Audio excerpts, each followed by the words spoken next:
Parecer jurídico da ementa. O processo foi protocolado pelo Núcleo Operacional do Bacharelado Interdisciplinar de Saúde T02, do componente Conhecimento, Ciência e Realidade. Trata-se de um parecer jurídico acadêmico através da análise dos argumentos que sustentam e contestam a tese de descriminalização do aborto até a 12ª semana gestacional, que foram postos em debates na sala de aula. Parecer jurídico do relatório. O grupo A, proponentes da descriminalização do aborto até a 12ª semana gestacional, ressalva a diferença de descriminalização e legalização da temática. Referencia dados e países que legalizaram o aborto. Utilizam de uma analogia da definição de morte do Código Penal para conceber uma definição de vida, esta que se estabelece após a 12ª semana de gestação, período em que é formado o encéfalo do feto, além de informar que o aborto deve ser descriminalizado devido a fatores sociais, pois vai contra a igualdade perante a lei prescrita na Constituição, já que pessoas de classes mais ricas podem praticar o aborto fora do país, enquanto que classes pobres não podem, e acabam sofrendo as consequências de abortos induzidos e realizados em clínicas clandestinas. E finaliza afirmando que abortar uma vida que não é humana não pode ser considerado um crime, além de dizer que a não descriminalização do aborto é apenas um meio que o Estado utiliza para evitar atender as mulheres marginalizadas do país. Enquanto o grupo B, contestadores da descriminalização do aborto, contra-argumenta que a descriminalização do aborto não prevê assistencialismo público, mas apenas exclui o crime do Código Penal.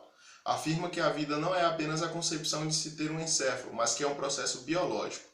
Contesta que devem se prevenir as causas que levam a uma gravidez indesejada e não remediar as consequências do aborto com assistencialismos públicos, pois, na realidade atual, o SUS, Sistema Único de Saúde, não possui a capacidade para prestar serviços necessários de qualidade.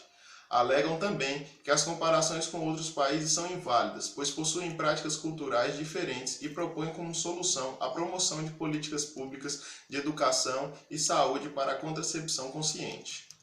Parecer jurídico da fundamentação. Os argumentos utilizados pelo grupo A e B submeteram-se às estratégias e fundamentos de avaliação previamente construídos, similar a um processo seletivo.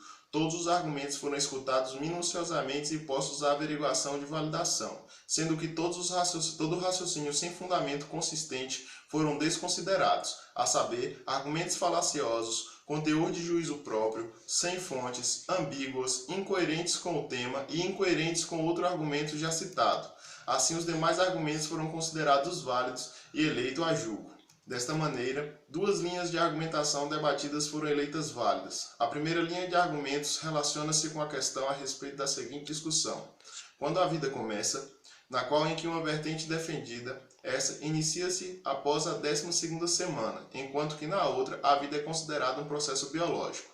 Em relação à segunda linha de argumentos eleitos, está as discussões relacionadas que o aborto é uma questão social que infringe a Constituição Civil, além de se ter uma irresponsabilidade estatal, contraposto pelas ideias de que o Estado ainda mantém o perfil moral e ético da sociedade brasileira, falhando apenas nos aspectos socioeducativos. Parecer das considerações finais. No decorrer do debate, ambos os grupos utilizaram-se de questões de juízo próprio. Apresentaram-se falácias do tipo argumentum ad populum in numerum, argumentum ad baculum, argumentum ad misericordia e ignoratio elenchi, além de utilizar dados e citações sem fonte, fazendo com que diversos argumentos perdessem a credibilidade e a veracidade diante da banca de jurados. Assim, por analisar as linhas de discussões, conclui-se que não fica explícito na Constituição uma definição de vida, portanto, não há como afirmar se o aborto é um crime contra a vida humana. Assim sendo, o parecer foi baseado na vertente das questões sociais de saúde associadas ao tema. Partindo do princípio de que a argumentação do grupo favorável à tese se iniciou diferenciando a descriminalização da legalização do aborto, de modo que a primeira implica apenas a retirada do ato do Código Penal e a segunda é atrelada ao assistencialismo.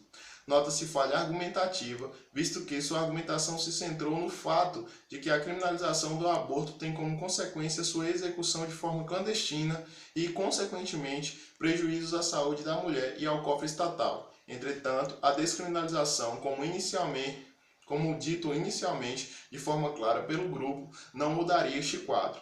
Em contrapartida, o grupo contrário à tese não somente atentou a este fato, como corrigiu a incoerência entre a legalização e descriminalização do discurso antecedente, além de propor soluções para as causas do aborto, embora não importar em falar a respeito de possíveis intervenções para as consequências do considerado crime. Desta maneira, declaramos por meio deste parecer que os argumentos utilizados para sustentar a tese da descriminalização do aborto até a 12ª semana de gestação, em sua maioria, não foram suficientemente eficazes. As fontes dos dados utilizados no debate não foram apresentados, além de utilizar de diversos exemplos que faziam referência à legalização e não à descriminalização do aborto, questão que fora definida previamente pelo próprio grupo. Entretanto, no decorrer do discurso, demonstraram argumentos incoerentes com a tese defendida pelo mesmo.